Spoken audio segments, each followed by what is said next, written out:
2024 সালে ভারত সফরে গিয়ে টি-20 ও টেস্ট থেকে অবসরের ঘোষণা দেন সাকিব আল হাসান।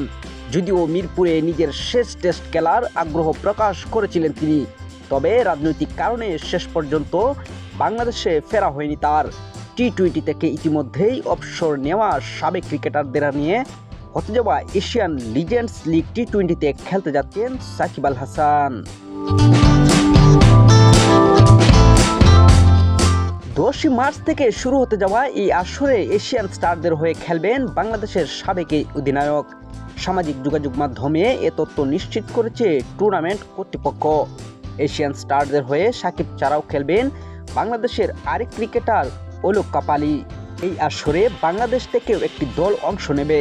বাংলাদেশ টাইগার্সের হয়ে খেলবেন বাংলাদেশের সাবেক ক্রিকেটাররা। এই দলের হয়ে খেলবেন তামিম ইকবাল, মোহাম্মদ আশরাফুলের মতো সাবেক তারকারা।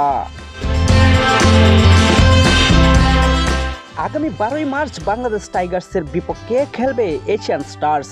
মজার ব্যাপার হলো সেই ম্যাচে বাংলাদেশের বিপক্ষে খেলতে দেখা যাবে সাকিব কাপালিকে।